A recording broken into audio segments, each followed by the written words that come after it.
Oke, jadi terima kasih atas kesempatannya. Hari ini saya akan membawakan materi tentang how to get LOA ya. Oke, jadi mungkin masing-masing dari kita sudah tahu ya apa itu LOA ya. Jadi LOA atau Letter of Acceptance atau juga surat tanda diterima. Jadi ketika kita sudah memiliki LOA berarti kita sudah diterima di kampus tersebut.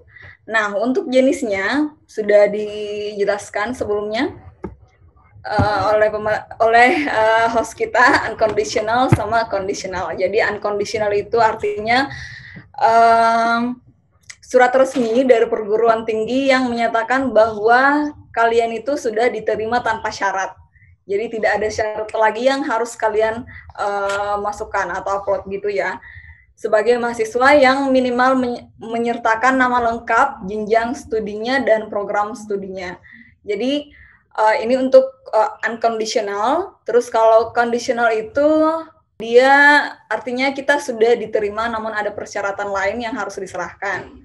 Misalnya sertifikat bukti kemampuan berbahasa Inggris, misalnya IELTS, yang minimal 6,5, misalnya kalian saat ini masih skornya masih 6 ya untuk IELTS ya misalnya. Terus kalian mau mendaftar untuk ke luar negeri yang minimal 6,5, berarti itu masih conditional. Setelah kalian mendapatkan IELTS yang skornya 6,5, berarti kalian sudah bisa menerima LOA unconditional. Jadi untuk LPDP sendiri, jadi tadi saudari Ani ya sudah menjelaskan bahwa di quiz tadi ya, di quiz tadi kalau untuk mendaftar LPDP itu tidak dipersyaratkan, tidak diwajibkan untuk mengupload LOA. Jadi ini LOA itu cuman apa ya, cuman pendukung kalian. Jadi untuk dokumen-dokumen lain yang paling penting dokumen pendukung yang sangat penting itu adalah LOA. Jadi berdasarkan pengalaman saya yang mendaftar LPDP tahun 2016 yang lalu, saya tidak mempunyai LOA.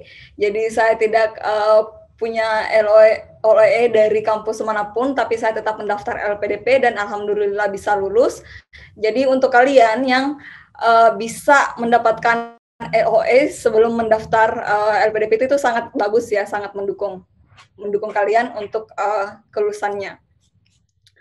Oke, terus dokumen apa sih yang diperlukan untuk mendapatkan LOA ya? Jadi untuk mendapatkan LOA itu kalian harus mendaftar ya. Jadi kalian pilih negara dulu, kalian mau sekolah di mana, kuliah di mana, terus pilih program studinya, terus kalian perhatikan syaratnya apa aja, dokumen apa aja yang harus di-upload gitu.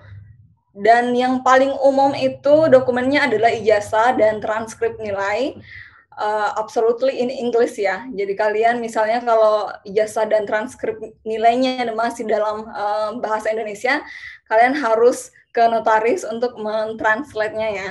Terus ada sertifikat bukti kemampuan bahasa Inggris. Ini meliputi IELTS, TOEFL, dan lain-lain ya. Kalian bisa lihat di websitenya LPDP ya. Terus beberapa jurusan yang mengharuskan pelamar memiliki sertifikat Graduate Management Admission Test atau GMAT dan Graduate Record Examination atau GRE. Jadi untuk kalian yang jurusannya yang berhubungan dengan bisnis misalnya, biasanya itu kalian harus menyertakan GMAT atau GRE. Jadi ini semacam TPA gitu ya. Terus ada surat rekomendasi. Nah, ini surat rekomendasi bisa kalian dapatkan dari advisor kalian sebelumnya. Terus bisa kalian dapatkan juga dari atasan kalian jika kalian bekerja. Kemudian yang paling penting adalah publikasi. Nah, mungkin untuk kalian yang masih S1 terus ingin melanjutkan kuliah ke S2, publikasi itu bagus ya, bagus untuk mendukung kalian. Jadi ini kalau kita udah punya publikasi, bahkan kita masih S1 gitu, tapi punya publikasi itu sangat gimana ya, sangat membantu lah, sangat membantu kita untuk mempunyai kesempatan lulus yang lebih besar. kayak gitu. Apalagi kalau kita S2 terus mau lanjut S3 gitu kan. Jadi jika kalian mempunyai publikasi sebanyak apapun dan kualitasnya harus bagus ya.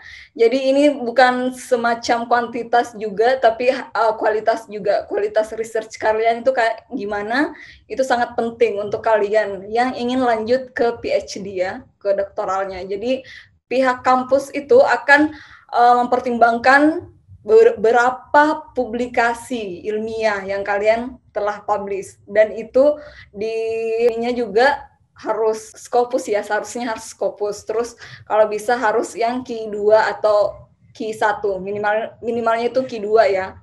Nah, untuk pengalaman sendiri, saya tahun 2019 yang lalu saya publish paper di jurnal yang Q2, dan itu dapat insentif dari LPDP sekitar 15 juta.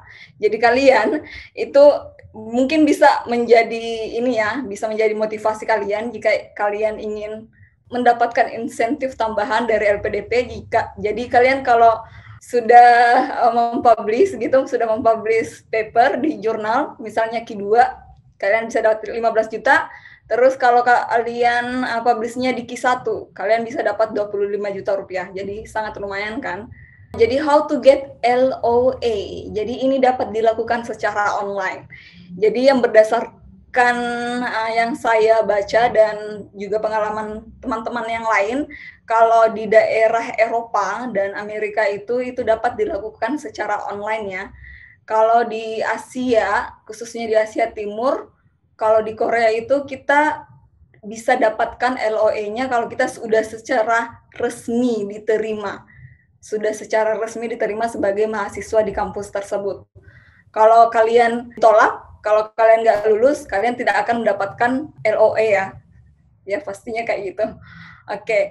Terus ini kalian bisa mengisi formulir dan lengkapi dokumen persyaratan.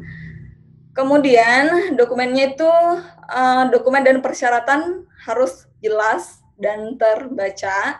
Kemudian dokumen dalam bentuk digital, misalnya PDF atau scan dengan ukuran yang sudah ditetapkan, misalnya maksimal 1 MB ya. Jadi kalian harus mengubah ukuran dokumen tersebut ke ukuran yang sudah ditetapkan.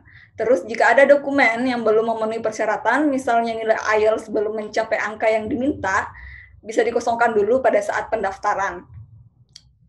Kemudian untuk LOE yang bersifat kondisional atau bersyarat akan diperoleh karena belum melengkapi persyaratan ya, seperti yang saya jelaskan tadi. Kemudian LOE akan menjadi unconditional jika sudah mengupload seluruh dokumen yang disyaratkan. Jadi mungkin ini untuk kalian yang prefer studinya ke ini ya, ke barat ya, ke Eropa dan lain-lain. Kalau untuk yang daerah timur Asia itu kita dapat LOE-nya ketika benar-benar udah lulus. Nggak ada istilah unconditional sama conditional. Yang ada cuman LOE unconditional, nggak ada conditional. Oke.